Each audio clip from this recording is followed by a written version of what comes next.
Okay, dear student, today we will discuss an important topic, refund of tax. जैसा कि तुम्हें पता है कि लास्ट वीडियो में हमने रिकवरी ऑफ टैक्स डिस्कस किया था। उसी चैप्टर का ये सेकंड पार्ट है, रिफंड ऑफ टैक्स। इजी है लेकिन एग्जाम के पॉइंट व्यू से इम्पोर्टेंस रखता है, थ्योरेटिकल पॉइंट के हिसाब से भी और एज ए प्रैक्टिकल पॉइंट के हिसाब से भी। तो without any wasted time let's start. Refund of tax. Refund of tax is, as you know, कि एसएससी जब टैक्स ज्यादा पेमेंट कर देता है जबकि उसका रियल टैक्स कम बनता है, तो इनकम टैक्स डिपार्टमेंट एसएससी को जो एक्सेस टैक्स है वो रिफंड करना होता है। तो इसका मीनिंग क्या है? रिफंड ऑफ टैक्स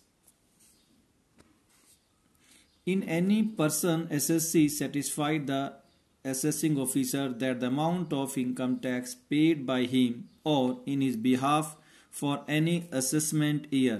exceeds ज़्यादा the amount of actual tax liability of him as per Income Tax Act 1961 for that year, he shall be entitled to a refund of the excess under section 237.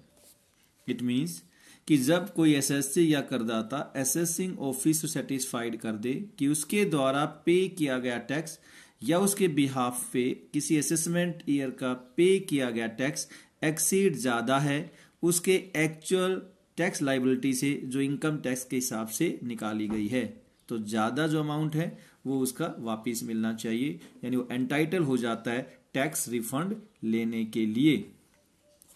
Section 237 के अनुसार। It means refund is equal to क्या हुआ? Tax paid by the assessee, जो assessee ने tax pay किया, may be वो TDS की form में हो सकता है, मे बी वो एडवांस टैक्स हो सकता है, minus actual tax liability of the assessee की एक्चुअल जो टैक्स उसकी लाइबिलिटी है एसएससी की, है ना। तो टैक्स पे और एक्चुअल जो टैक्स उसका बनता है, जो डिफरेंस है वो क्या? रिफंड ऑफ टैक्स कहलाएगा। ये it is called the refund of tax. Refund how arises, यानी रिफंड ऑफ टैक्स अराइजेज कैसे होता है,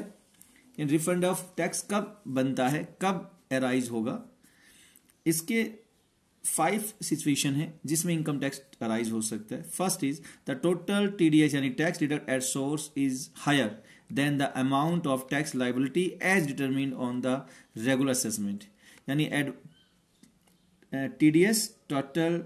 टैक्स डिडक्ट एट सोर्स ज्यादा हो किससे? हायर हो किससे? रेगुलर असेसमेंट के थ्रू जो टैक्स लाइबिलिटी है एसएससी की, यानी टीडीएस ज्यादा कट गया और रेगुलर असेसमेंट टैक्स कम बना। For example TDS 1 lakh cut गया हो और रेगुलर असेसमेंट में टैक्स 80,000 बना हो तो 20,000 क्या हो जाएगा? रिफंड ऑफ टैक्स अराइज हो जाएगा। सेकेंड आप देखेंगे the amount of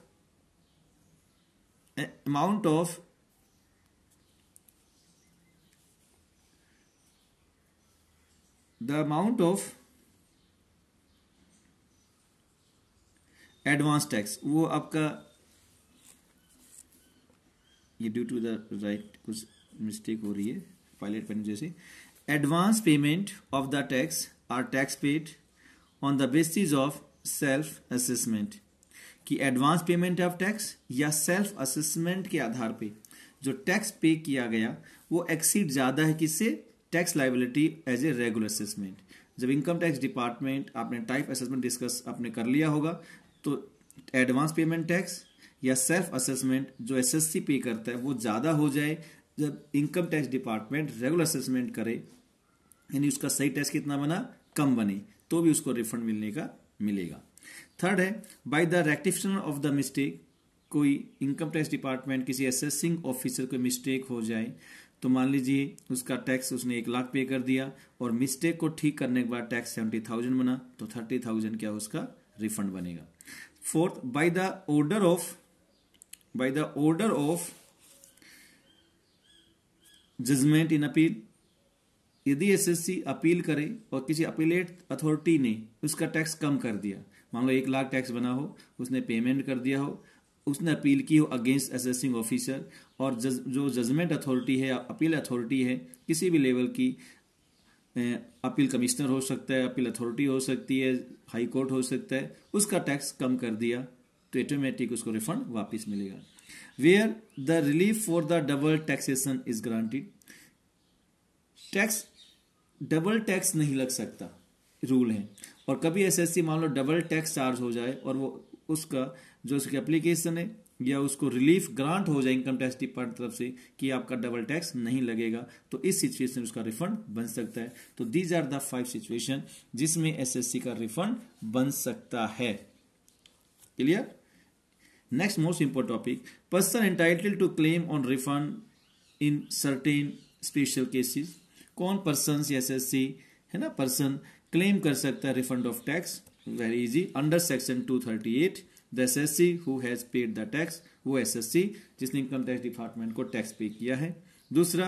clubbing income, इसका मीन्स है कि यदि एसएससी की इनकम में किसी दूसरे व्यक्ति की इनकम क्लब की गई है और उसने टैक्स पे किया है, तो लेटर ऑन बाद में वही यानी एसएससी ही उस इनकम पे टैक्स रिफंड की डिमांड क्लेम कर सकता है। लीगल रिप्रेजेंटेटिव, इसका मीनिंग है वेयर थ्रू कोई डेथ की वजह से, इनकैपेसिटी की वजह से, इंसॉल्वेंसी की वजह से, लिक्विडेशन की वजह से, अदर कोई भी कारण हो सकता है, ए पर्सन्स अनेबल टू क्लेम, कोई व्यक्ति एसएससी अनेबल हो जाए क्लेम करने के लिए अपने टैक्स का, रिफंड ऑफ टैक्स का, तो इस सिचुएशन में जो उसका लीगल रिप्रेजेंटेटिव होता है और अदर कोई ट्रस्टी या कोई गार्जियन या कोई रिसीवर इज द केस में बी, वो एंटाइटल्ड होगा, वो हकदार होगा इस इनकम पे रिफंड, इन इनकम टैक्स जो रिफंड है उस पे उसको क्लेम करने एंटाइटल होगा, उसको क्लेम करने के लिए। तो ये व्यक्ति क्या होंगे, टैक्स को रिफंड कर सकता है। अब आगे चलते हैं। डी स्टूडेंट देखिए, जो मोस्ट इंपॉर्टेंट टॉपिक आपके पास यहाँ आता है, procedure for claiming a refund. Refund under section 239, refund को क्लेम करने का प्रोसीजर क्या है? It is a very easy. Refund को क्लेम करने का जो प्रोसीजर है, number first, by the application according, it means कि एसएससी जो क्लेम का हकदार है रिफंड का, वो एक application as per the prescribed form submit करेगा और उस एप्लीकेशन के साथ क्या क्या डॉक्यूमेंट लगाने हैं, वो 2 डॉक्यूमेंट हो सकते हैं कि एक प्रेस्क्राइब फॉर्म में अपने रिफंड के एप्लीकेशन इनकम टैक्स डिपार्टमेंट या असेसिंग ऑफिसर के सामने प्रेजेंट करेगा और उसमें क्या होगा, 2 चीजें उसके साथ अटैच करनी है। अकॉम्पनीड है ए रिटर्न ऑफ इनकम, कि जो इनकम किस इनकम पे उसका टैक्स बना, return of income, you unless the claimant has already made such a return to the assessing officer, कि या तो उस पर पहले उस पे क्लेम, जब तक उस पे assessing officer tax made a such return, ऐसी रिटर्न पे टैक्स नहीं लगाया गया हो, यानी उसको रिटर्न ऑफ इनकम की जमा करनी होगी। साथ में टीडीएस का सर्टिफिकेट, कि उसका टीडीएस जहां कटा हुआ है वहां से उसे सर्टिफिकेट मिलेगा, या तो 16A मिलेगा या 16 मिलेगा, वो टीडीएस सर्टिफिकेट भी सबमिट करना होगा ताकि प्रूव कर सके कि उसका रिफंड बनता है।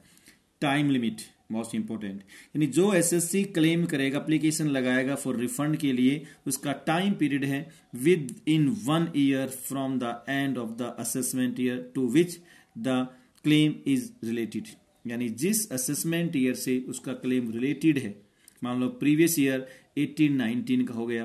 क्लेम आपका असेसमेंट क्या हो जाएगा 1920, तो इस 1920 जब खत्म होगा 31 मार्च 2020 के बाद विद इन 1 ईयर, 1 साल के अंदर 31 मार्च 2021 तक वो अपना एप्लीकेशन क्लेम की डिमांड कर सकता है थ्रू प्रेस्क्राइब परफॉर्मा, एक एप्लीकेशन के थ्रू। नेक्स्ट है the application for refund is not required in the following cases. In cases में एप्लीकेशन फॉर रिफंड की आवश्यकता नहीं होती है, ऑटोमेटिक एसएससी रिफंड अपने आप पेमेंट या ग्रांट कर दिया जाता है इनकम टैक्स के डिपार्टमेंट के द्वारा। वो कंडीशन केसेस क्या है? पेमेंट ऑफ एडवांस टैक्स, यदि एडवांस टैक्स पेमेंट करने की वजह से एसएससी का रिफंड अराइज हुआ हो, if refund arise the due to the payment of advance tax, where refund due to, कि दूसरी जो रिफंड जो है वो due to the result of rectification of mistake, कि किसी मिस्टेक्स की रेक्टिफाई की हो, इनकम टैक्स डिपार्टमेंट ने किसी मिस्टेक की रेक्टिफिकेशन की हो as a due to the assessee, की जो रिफंड है वो अराइज हुआ किस लिए कि due to the assessee as a result of rectification of mistakes, की जो मिस्टेक थी उसको रेक्टिफाई किया इनकम डिपार्टमेंट ने, तो उसका रिफंड बना हो। तीसरा है where refund arises due to the reductions in appeals, कि कोई अपील की हो और अपील अथॉरिटी ने उसका टैक्स कम बनाया हो और फिर उसको रिफंड मिला हो, यानी अपील के थ्रू रिफंड उसका बना हो। तो ये 3 सिचुएशन है। इस सिचुएशन में एसएससी को एप्लीकेशन लगाने की आवश्यकता नहीं होती है, ऑटोमेटिक उसका रिफंड मिलेगा। आई थिंक आपको क्लियर हुआ होगा। Next, with holding of refund in certain cases, ये work effective from 1 April 2070, section 241A, with holding of refund in certain cases, कि कोई भी असेसमेंट ईयर जो 1 अप्रैल 2017 के बाद शुरू होता है,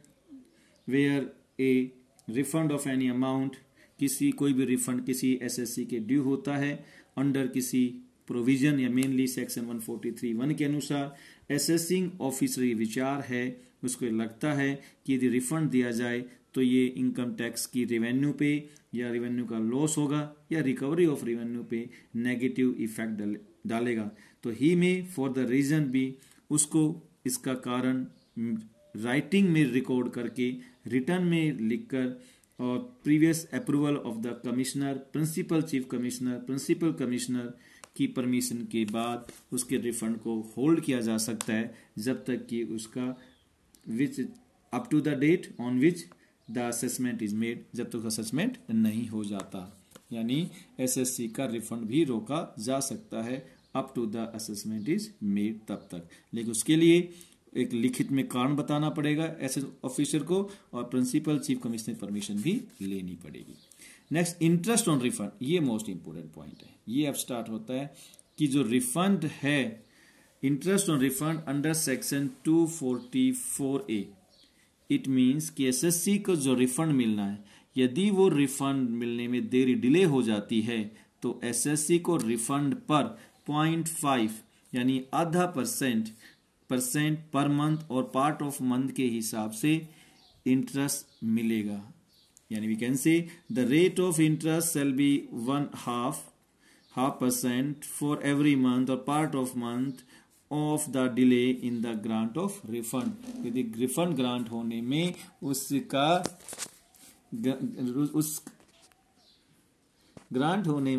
उसका यदि लेट हो जाता है तो उसको आधे % क्या मिलेगा, उसको रिफंड पे इंटरेस्ट मिलेगा। तो ये मोस्ट इंपोर्टेंट है प्रैक्टिकल के हिसाब से, थ्योरी के हिसाब से, कि रिफंड पे ब्याज मिलता है एसएससी को। अब इंपॉर्टेंट चीज ये आती है कि उस रिफंड पे जो ब्याज मिलेगा उसको कैलकुलेशन कैसे करेंगे। तो 2 चीज ध्यान रखिए, आधा % एवरी मंथ और पार्ट ऑफ मंथ। इसका मीनिंग है 1 महीने पे और पार्ट ऑफ मंथ, कि यदि महीने के दिन है, मान लो 4 महीने 20 दिन है, तो हम इसको 6 मंथ काउंट करेंगे। महीने का कोई भी पार्ट कितने डेज हैं वो एज ए 1 मंथ क्या ट्रीट किया जाएगा, और 5% की 0.5 या हाफ रेट से उस पर इंटरेस्ट चार्ज होगा। This is the most important. अब आपके पास इसमें आता है कि आप इंटरेस्ट को कंप्यूटेशन कैसे करेंगे। कंप्यूटेशन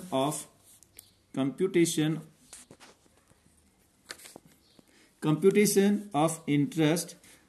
अंडर सेक्शन 244A, ये मोस्ट इंपॉर्टेंट है। 240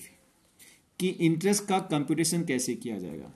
तो स्टूडेंट्स, इंटरेस्ट का कंप्यूटेशन बिल्कुल आसान है। यहाँ आपको क्योंकि रेट आपको पता चल गया कि आधा % पर मंथ और पार्ट ऑफ मंथ लगता है।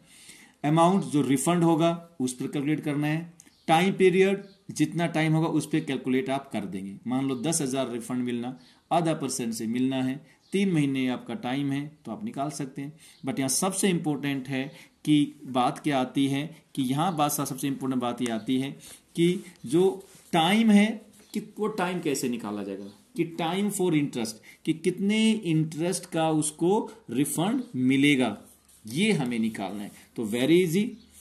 फर्स्ट ए कि कंप्यूटेशन ऑफ इंटरेस्ट अंडर 244, ध्यान से देखिए,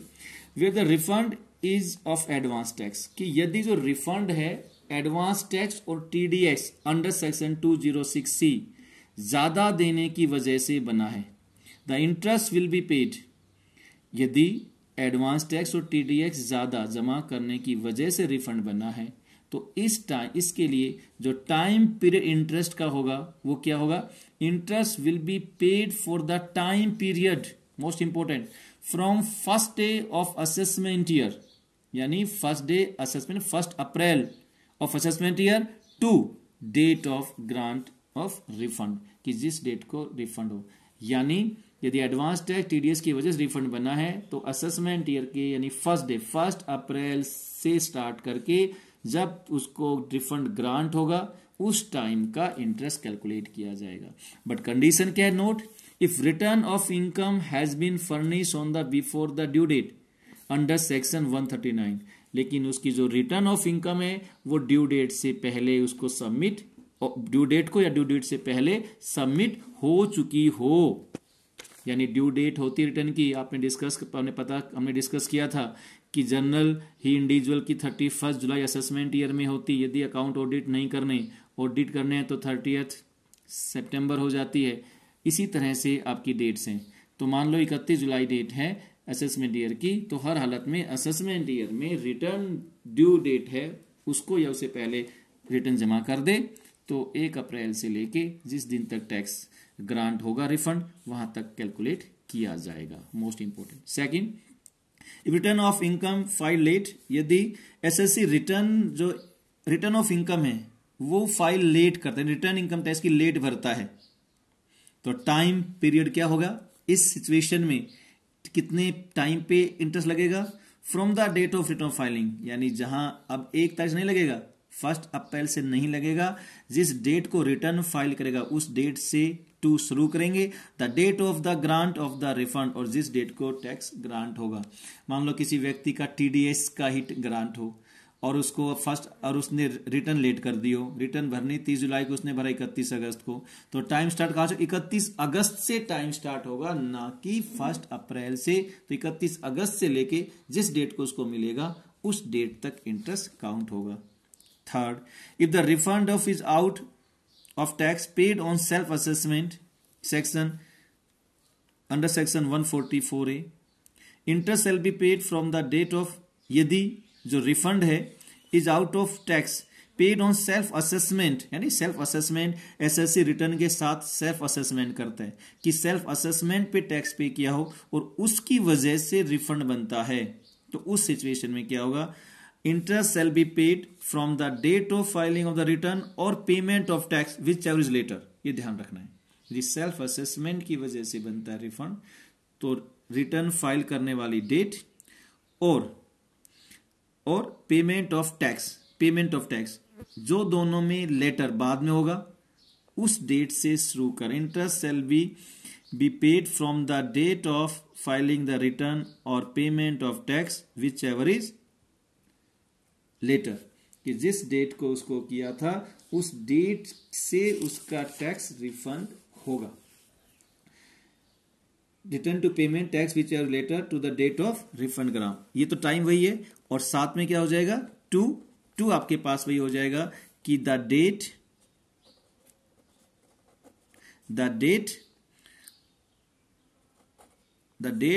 ऑफ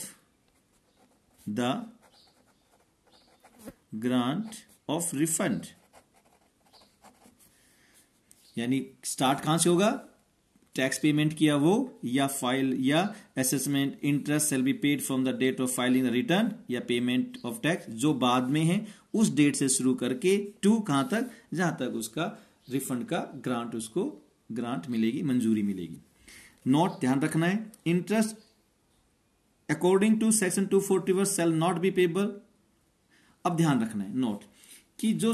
तीनों जो पॉइंट किए हैं इसमें जो इंटरेस्ट हमें कैलकुलेट कर रहे हैं, जिस टाइम पे कैलकुलेट कर रहे हैं वो आपको, यदि तीनों सिचुएशन में जो रिफंड है वो जो रियल जो टैक्स है, एक्चुअल टैक्स है उसका इज एक्सेस पेमेंट, जो उसका एक्सेस पेमेंट जो रिफंड बना है, यदि वो less than 10% of the tax determine under section 143(1) on regular assessment, कि 143(1) और रेगुलर असेसमेंट के अनुसार जो टैक्स बना है उससे रिफंड 10% से कम है, तो उसको एसएससी इंटरेस्ट चार्ज नहीं होगा। तीनों सिचुएशन में मान लीजिए किसी व्यक्ति का 143(1) या रेगुलर असेसमेंट के हिसाब से 2,80,000 टैक्स बना और पेमेंट उसने पहले 3 लाख कर दिया था, तो 20,000 रिफंड बनता है। लेकिन 20,000 जो असेसमेंट रियल असेसमेंट पे उसका 280 था, उसका 10% 28,000 से कम है, इसलिए रिफंड पे इंटरेस्ट नहीं बनेगा। यदि रिफंड एक्चुअल टैक्स के 10% से लेस देन है तो इंटरेस्ट रिफंड पे नहीं मिलेगा। Most important dear student, next करते हैं थोड़ा इसमें आगे। और बी, इंटरेस्ट का पॉइंट है, in other case the interest shall be paid, यदि कोई अभी क्या उसके अलावा कोई केस हो तो उसका जो टाइम पीरियड है वो क्या होगा, from the date of payment of such tax और पेनल्टी, जिस डेट को टैक्स पे किया उस डेट से लेके the date of grant of refund, जिस डेट को रिफंड ग्रांट हुआ उस डेट तक। यानी टाइम क्या होगा अदर केस में, जिस डेट को टैक्स या पेनल्टी पे की वो डेट, कोई उसके अलावा डिस्कस किया ए वाले के अलावा कोई पॉइंट है, और जिस डेट ग्रांट हुआ वो time period. Third, where refund arises, कुछ सिचुएशन रिफंड अराइजेज हो सकता है। यदि रिफंड अराइज हो एन ऑर्डर अपील, किसी अपील की वजह सेक्शन 244, 260 और 262, रिवीजन ऑफ टैक्स की वजह से 263, 264, फ्रेश असेसमेंट की वजह से, रीअसेसमेंट की वजह से यदि रिफंड अराइज होता है तो इस सिचुएशन में the refund should be granted with in the 3 month, यानी उस व्यक्ति को एसएससी को रिफंड 3 महीने में ग्रांट किया जाएगा। इन सर्टेन केसेस सिचुएशन है सेक्शन 153(5) में कि 9 मंथ भी हो सकता है, यानी इन सिचुएशन में टैक्स ग्रांट होता है, रिफंड ग्रांट होता है तो 3 महीने उसको रिफंड मिल जाना चाहिए। स्पेशल सिचुएशन में 9 महीने में मिल जाना चाहिए from the date of order, जो इस कैटेगरी ऑफ ऑर्डर मिलेंगे। लेकिन यदि इस टाइम पे रिफंड ग्रांट उसको नहीं मिलता है, रिफंड नहीं होता है, तो एडिशनल इंटरेस्ट 3% पर एनम, ये ध्यान देंगे, एडिशनल इंटरेस्ट जो आधा % मिलना था वो तो मिलेगा ही, साथ में 3% पर एनम भी उसको मिलेगा। 3% पर एनम है, ये एडिशनल इंटरेस्ट है। Most important point, where a refund is due to the deduction of the tax at source, कि यदि deduction at the source, D point, यदि जो टैक्स डिडक्टर है ना, टैक्स काटने वाले हैं, tax when the refund due to the deductor of tax, tax deduct करने वाले को रिफंड मिलना हो, who has credit any amount TDS on the government account में जमा कर दे और उसको यदि रिफंड मिलना है, he shall be entitled to receive the interest thereon, उसको भी इंटरेस्ट मिलेगा। यदि टैक्स काटने वाले को फ्रॉम द टैक्स जमा करे, टैक्स काटने वाला जमा करे और उसको रिफंड बनना है तो उसको भी इंटरेस्ट मिलेगा। क्या डेट होगी, from the date on which claim is made, जिस डेट को क्लेम उसका बनता है, to the date on which refund is granted, same जिस डेट को क्लेम उसका मेड करता है, क्लेम इज मेड, और टू द रिफंड की ग्रांट होती है उस टाइम पीरियड का मिलेगा। ऑन अपील, यदि अपील करने पर मिलता है कि वे refund arise on account give effect and order for commissioner appeal, यदि कमिश्नर अपील सेक्शन 250 के अनुसार, ऑर्डर के अनुसार या किसी अपीलेट ट्रिब्यूनल के ऑर्डर के अनुसार, हाई कोर्ट या सुप्रीम कोर्ट के ऑर्डर के अनुसार उसका क्लेम बनता है, तो इंटरेस्ट किस डेट का, किस टाइम का मिलेगा, interest will be given from the for time period from the date on which the tax is paid, which tax is paid to the date on which the refund is granted, यानी जिस date को tax pay किया उस date से लेके जिस date को refund मिला उस डेट तक, यदि अपील पे यदि उसको मिलता है टैक्स डिडक्टर को। Rate of interest, simple interest at the 0.5%, यानी ध्यान रखना है रेट ऑफ इंटरेस्ट क्या होगी इस सिचुएशन में, 0.5% ही होगी पर मंथ और पार्ट ऑफ मंथ के हिसाब से। थोड़ा सा इसमें और है dear student, computation of interest हमारा हो गया है। अदर प्रोविजंस, कुछ इसमें और प्रोविजन भी है। ये फर्स्ट है पीरियड ऑफ डिले, कि जो डिले पीरियड ऑफ इंटरेस्ट मिलना है एसएससी को, for the purpose of computing the period of delay the delay is proceeding, कि डिले यदि एसएससी की तरफ से उसका कंट्रीब्यूशन हो उसकी असेसमेंट करने में, प्रोसीडिंग करने में हो, एसएससी की वजह से हो या डिडक्टर ऑफ सोर्स की वजह से हो, तो वो डिले का पीरियड इंटरेस्ट काउंट करने वाले पीरियड से एक्सक्लूड माइनस कर दिया। मान लो 6 महीने डिले हुआ, 1 महीने एसएससी वजह से हुआ, तो उसको 5 महीने का इंटरेस्ट मिलेगा। Second, if the refund has been increased or decreased by the evidence of inquiry by best judgment assessment, reassessment or appellate, यदि reassessment, best judgment assessment या अपील के थ्रू इंटरेस्ट डिक्रीज या इंक्रीज हो जाता है, तो sorry amount उसका refund का डिक्रीज इंक्रीज हो जाता है, तो अकॉर्डिंगली उसी हिसाब से इंटरेस्ट भी एडजस्टमेंट इंक्रीज या डिक्रीज हो जाएगा, इंटरेस्ट डिक्रीज को मिलेगा। Other provision, set off refunds against the tax remaining payable section 245, इसका मीनिंग क्या है कि set off refund against the tax remaining payable where a refund is found to be due, यदि किसी एसएससी का रिफंड बनता है, इनकम टैक्स डिपार्टमेंट को रिफंड पेमेंट करना है और किसी अर्लियर ईयर का एसएससी को इनकम टैक्स डिपार्टमेंट को टैक्स पे करना है, तो income tax department income tax act for an earlier year by the person whom the refund is due after giving written notes such person in this regard, कि उस व्यक्ति को return में बता के उसके रिफंड को एडजस्ट किया जा सकता है, सेट ऑफ किया जा सकता है। मान लीजिए किसी रिफंड बना 20,000 रुपये, इनकम टैक्स एसएससी पे करना है, एसएससी ने पिछले दो साल का उसको टैक्स पे करना है 30,000 रुपये, तो इनकम टैक्स डिपार्टमेंट 20,000 पे ना करके सेट ऑफ करके एसएससी को कहा कि आप 10,000 सबमिट कर दीजिए, यानी सेट ऑफ कर देना पेमेंट में। Interest on an excess refund, जो इंटरेस्ट ऑन एक्सेस रिफंड, अब ये एक पॉइंट और आ गया dear student, interest on excess refund section 234D, आपकी मीनिंग क्या है कि interest on an excess refund, कि एसएससी को ज्यादा रिफंड मिल जाए। अब तक रिफंड नहीं मिलने पे टैक्स मिल रहा था लेट होने पे, अब क्या एसएससी को रिफंड ज्यादा मिल जाए, तो ज्यादा रिफंड मिल गया तो एसएससी को रिफंड वापस करना पड़ेगा और विद इंटरेस्ट वापस करना पड़ेगा, यानी उसको भी इंटरेस्ट पे करना पड़ेगा। Most important, where any refund is granted to the assessee on the basis of return 143, refund grant कर दिया एसएससी को इस सेक्शन में, एंड और no refund is due on regular assessment, उसका रेगुलर असेसमेंट पे कोई रिफंड नहीं बनता था, the amount of refund is 143 exceed, जो 143 में दिया वो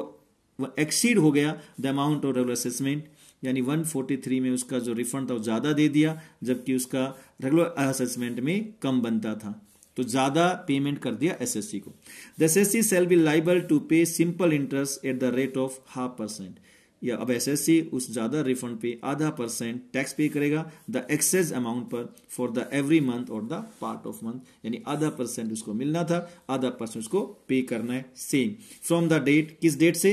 टाइम पीरियड क्या होगा पे करने का, for the date of grant of refund to the date of regular assessment, जिस डेट को उसको रिफंड ग्रांट किया उस डेट शुरू करके जिस डेट को असेसमेंट रेगुलर हुआ कि पता चला ज्यादा चला गया टैक्स उसको, तो उन 20 का जो टाइम पीरियड है उस हिसाब से उसको असेसमेंट उसको